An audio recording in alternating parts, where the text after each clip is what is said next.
Vous êtes sur CCTV français, bonjour à tous. À la une de cette édition, le président chinois Xi Jinping est arrivé en Afrique du Sud, entamant sa visite officielle dans ce pays.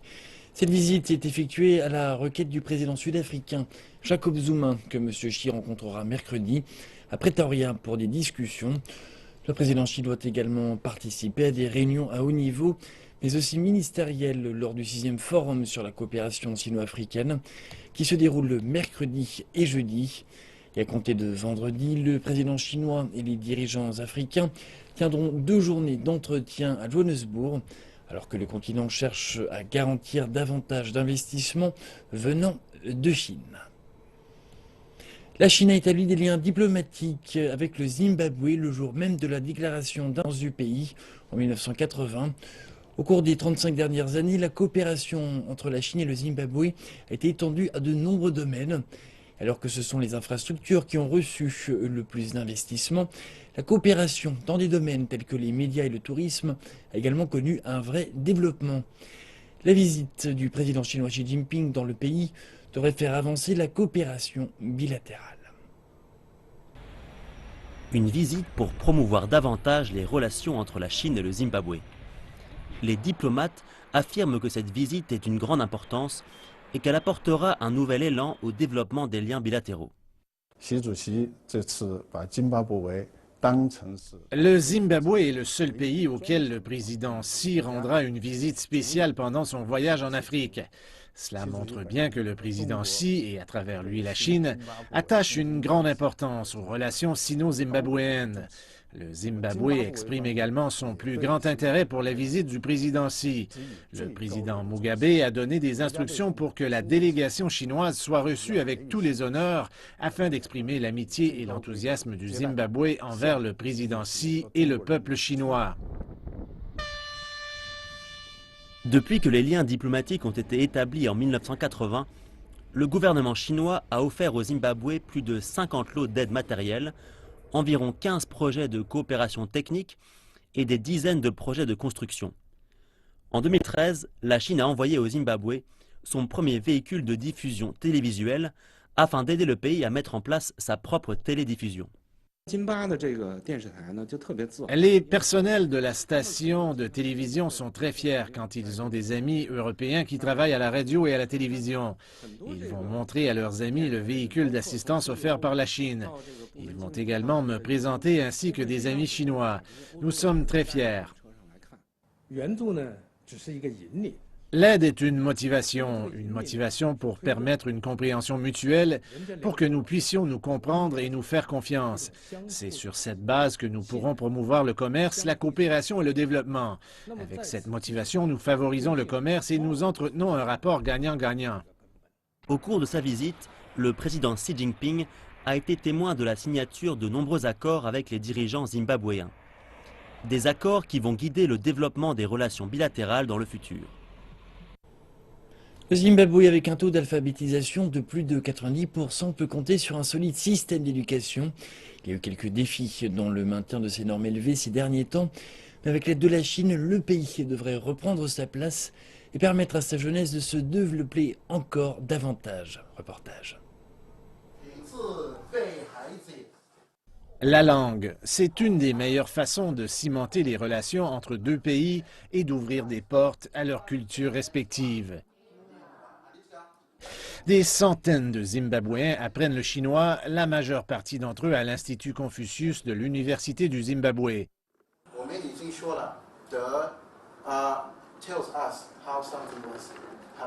C'est aussi une façon pour le Zimbabwe de maximiser son partenariat avec la Chine. À l'Université du Zimbabwe, nous étudions les façons de voir comment la langue peut nous aider à faciliter notre relation avec la Chine. Mais les avantages vont dans les deux sens. Les professeurs ici ont appris autant qu'ils ont enseigné, particulièrement sur l'équilibre entre le temps de travail et les loisirs. En Chine, nous sommes tout le temps pressés. C'est très compétitif. Mais ici, j'ai appris que je pouvais ralentir et profiter de la vie. Nous sommes toujours à l'Université du Zimbabwe, à un jet de pierre de l'Institut Confucius. Voici le centre informatique de haute performance où l'on peut trouver ce qu'on appelle un superordinateur. Je vais aller découvrir ce qu'il fait. C'est un système qui accélère le traitement de données de façon exponentielle. Cet ordinateur peut exécuter 3600 milliards de calculs à la seconde. Mais qu'est-ce que ça signifie dans la réalité?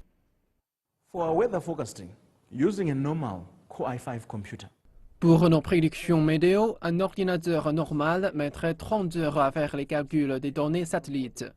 Mais en utilisant le superordinateur, nous pouvons traiter les données en seulement 8 minutes.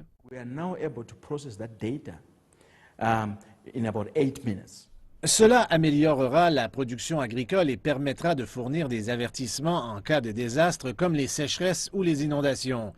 Il aidera aussi les recherches géologiques et pourra servir dans les tests d'ADN. Le projet a été conçu pendant la conférence scientifique et technologique Chine-Afrique en 2011.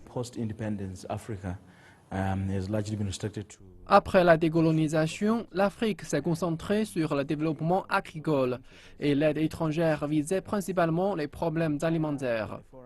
Et à la conférence, la Chine a mis de l'avant une nouvelle approche pour aider les pays en voie de développement à se développer de manière conjointe. Le modèle asiatique prétend que si un pays veut se développer, il doit absolument utiliser la science et la technologie. Le groupe chinois Inspur a construit un centre ici. C'est le 4e en Afrique et le 2e plus grand de tout le continent. Ce partage de culture a permis la publication du premier dictionnaire Shona chinois, ce qui permet à ces deux peuples de mieux se comprendre. Les négociateurs présents à la COP 21, la conférence des Nations Unies sur le changement climatique, ont commencé à travailler sur une solution pour limiter le réchauffement climatique à 2 degrés. Mardi, les délégués chargés de rédiger un nouvel accord sur le climat se sont rassemblés dans le vaste centre de conférence de l'aéroport du Bourget à Paris.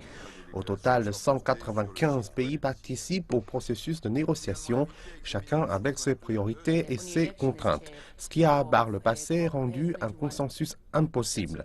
Les points clés tels que le financement du passage aux énergies renouvelables est toujours l'objet de division. Lundi, jour d'ouverture de la conférence, la plupart des dirigeants ont pris des engagements volontaires de réduction des émissions.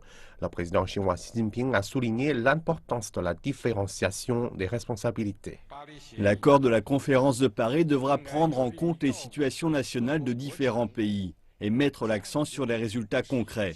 Il est impératif de respecter les différences entre les pays, en particulier pour les pays en voie de développement, au niveau des politiques internes, des capacités et de la structure économique. Lutter contre le changement climatique ne devrait pas nier les besoins légitimes des pays en voie de développement, dans la réduction de la pauvreté et l'amélioration des conditions de vie des populations. Est ajouté que la Chine va d'ici 2030 réduire ses émissions de carbone par unité de PIB de 60 à 75% par rapport au niveau de 2005 et augmenter ses sources d'énergie non fossiles dans sa consommation primaire d'environ 20%. Ces émissions de carbone atteindront un plafond à la même date. Le Premier ministre indien Narendra Modi a déclaré que les pays avancés devront laisser suffisamment d'espace de croissance aux pays en voie de développement, dans l'esprit de ce qu'il a qualifié de justice climatique. Le président François Hollande a annoncé que la France allait donner aux pays africains 2 milliards d'euros au cours des 4 prochaines années pour développer leurs énergies renouvelables et remplacer les énergies fossiles polluantes. Et le président américain Barack Obama s'est engagé à réduire ses émissions de carbone de 27% par rapport au niveau de 2005.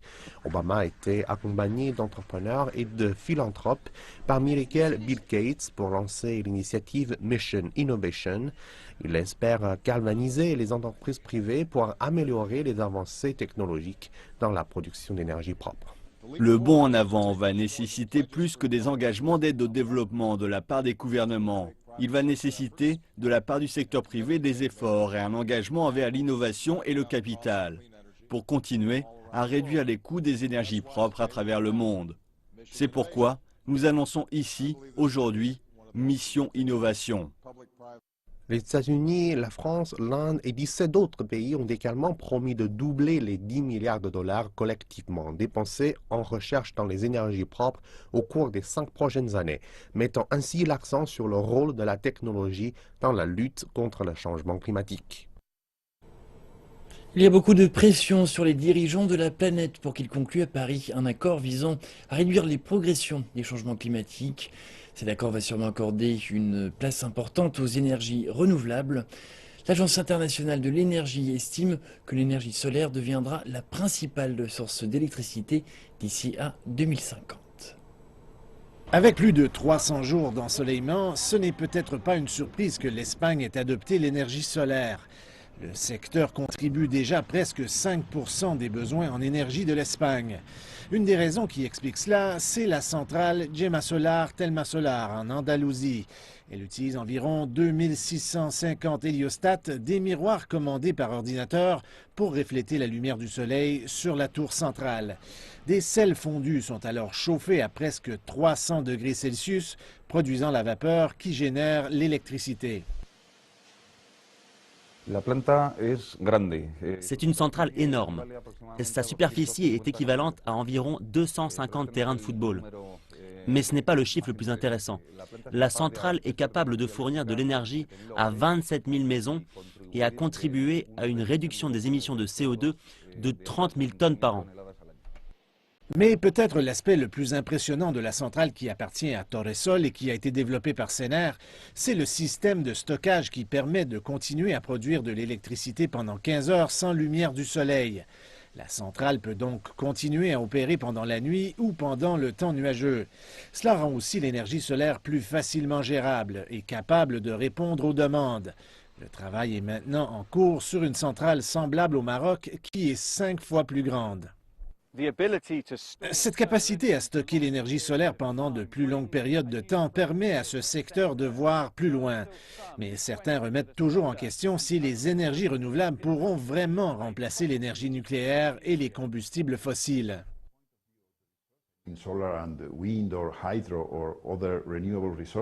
Du point de vue des ressources, je parle du solaire, des éoliennes et de l'hydraulique ou d'autres ressources renouvelables, elles pourraient fournir les besoins en énergie de toute l'Espagne. Ce qui est compliqué, c'est qu'il y aura toujours une ressource pour un temps donné, pendant une heure donnée de la journée. C'est un problème de fiabilité. C'est la grande question des énergies renouvelables maintenant.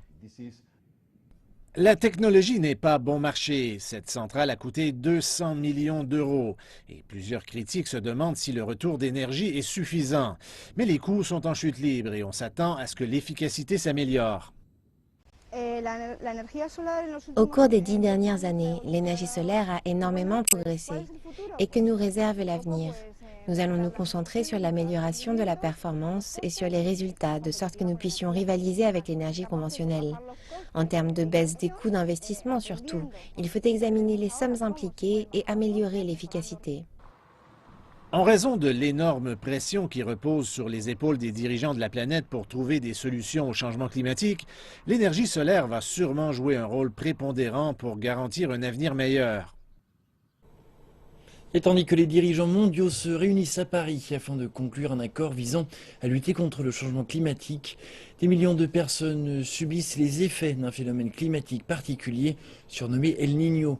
Le terme fait initialement référence à un courant côtier chaud au large du Pérou et de l'Équateur, mais est utilisé aujourd'hui pour désigner des températures anormalement élevées dans l'océan Pacifique. On trouve, à cause de ce réchauffement anormal des eaux, une faune aquatique tropicale jusqu'en Californie.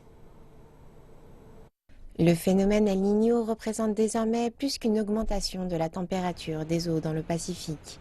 La vie aquatique normalement observable dans des régions tropicales telles que le Mexique ou Hawaï est à présent également visible en Californie. Des requins marteaux ont ainsi été aperçus au large de Los Angeles et pour la première fois, des serpents de mer venimeux ont été signalés au nord de la ville à Ventura. La présence de requins-baleines près de San Diego, de même que celle de thon jaune, est également symptomatique de ce phénomène. Les pêcheurs locaux n'ont jamais rien vu de tel. Nous avons non seulement attrapé le premier désert que ce bateau ait jamais vu en 35 ans de navigation, mais nous en avons également attrapé 5 cette année. Toute cette activité anormale est une aubaine pour les spectateurs, mais pour la vie aquatique, des eaux plus chaudes peuvent être problématiques. Les eaux anormalement chaudes chassent leurs proies habituelles vers des zones où les eaux sont plus froides. Nombreux sont des animaux qui ne peuvent plus les atteindre, qui meurent littéralement de faim. Des animaux tels que les lions de mer sont concernés. Cette année, ils se sont échoués dans des proportions inédites sur les plages californiennes. Ici, au centre de mammifères marins du Pacifique, 540 lions de mer ont été secourus cette année. Cela constitue un nombre largement supérieur à la normale. Ce qui est particulièrement inquiétant, c'est qu'une fois remis à l'eau, les lions de mer s'échouent à nouveau, ce qui montre bien qu'ils ne parviennent plus du tout à se nourrir dans ces eaux dont la température a augmenté. Il est également très inquiétant de constater la constance du phénomène El Niño. Toutes les données récoltées convergent pour désigner El Niño comme le responsable du non-renouvellement de la biodiversité marine dans la zone. Dans le pire des cas, le phénomène pourrait finir par avoir un impact sur la population des espèces marines locales et les faire décliner au point d'en mettre certaines en danger.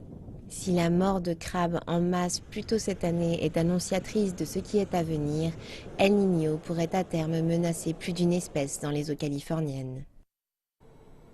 La Chine prépare d'ores et déjà le sommet du G20 de 2016 dont elle assumera la présidence. L'événement aura pour thème officiel la construction d'une économie mondiale innovante, revigorée, interconnectée et inclusive. Ces préparatifs se déroulent en marge de la déclaration du président chinois Xi Jinping, selon laquelle l'économie mondiale entre dans une phase cruciale de son développement. Dans ce contexte économique difficile, la Chine en appelle à une coopération approfondie entre les pays du monde entier. C'est là le message porté par le pays qui présidera le sommet du G20 de 2016. Le plus gros défi auquel nous sommes confrontés dans cette période qui succède à la crise est le manque de vigueur de l'économie mondiale. La croissance est en berne et le chômage est en hausse au niveau mondial. Les mesures protectionnistes se sont multipliées et les pays ne se soucient plus que de leurs propres affaires. Or, dans de telles consistances, la coopération est très importante. C'est pourquoi le président Xi Jinping a proposé que le G20 devienne une plateforme de gouvernance mondiale à long terme. La Chine a également demandé aux nations membres du G20 de bien vouloir œuvrer dans le sens de plus de coopération internationale économique et de plus de concertation afin de résoudre ensemble les défis rencontrés par l'économie mondiale. La restructuration qui succède à la crise exige des solutions innovantes pour stimuler la vitalité de l'économie.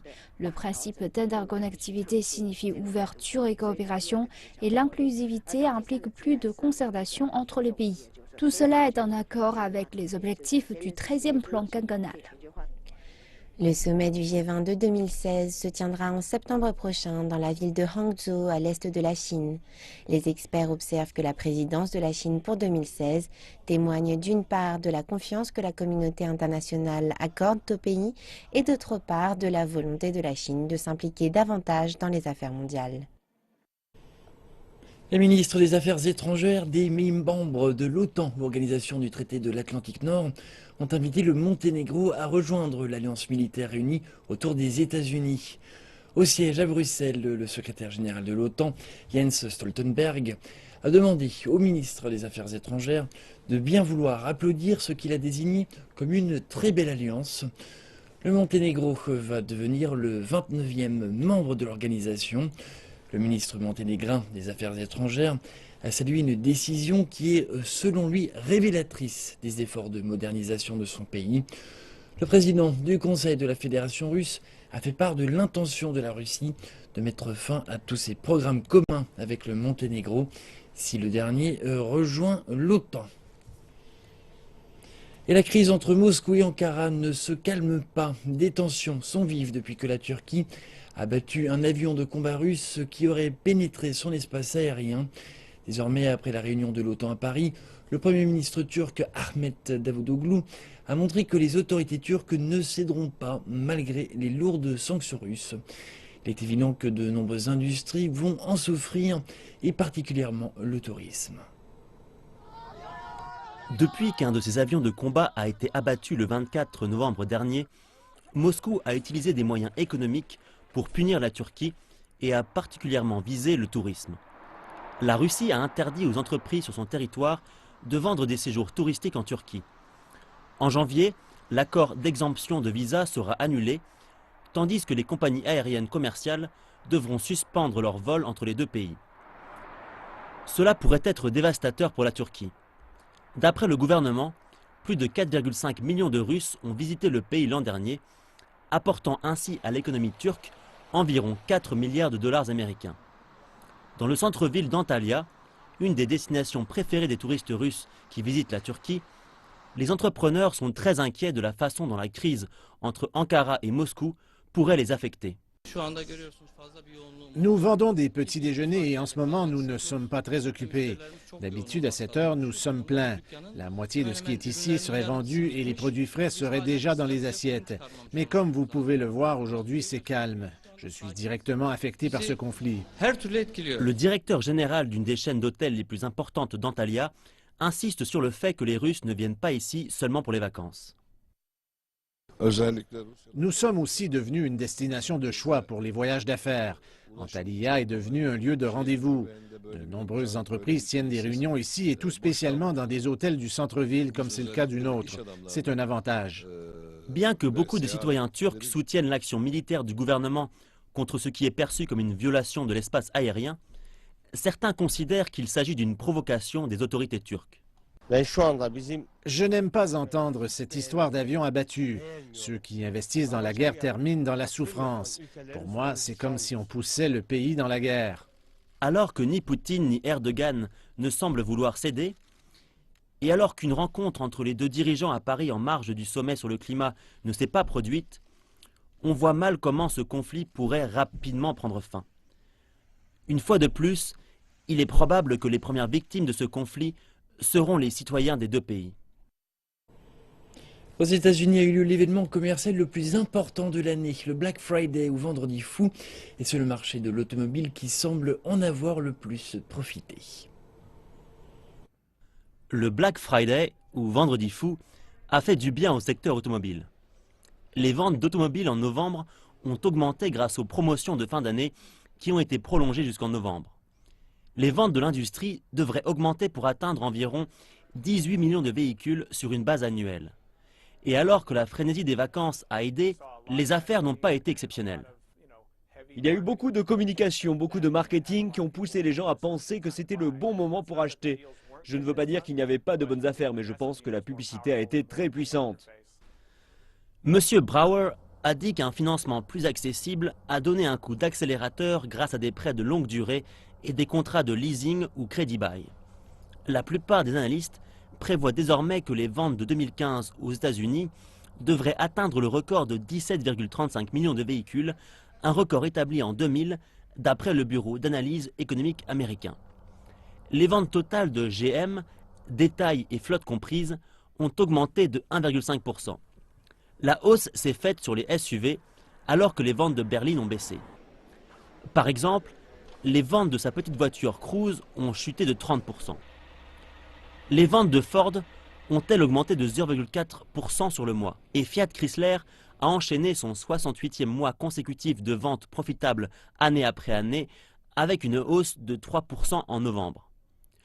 Leur plus gros succès, c'est le SUV de chez Jeep dont les ventes ont augmenté de 20%. C'est la fin de cette édition. Merci de votre attention. Je vous retrouve tout à l'heure pour le prochain journal.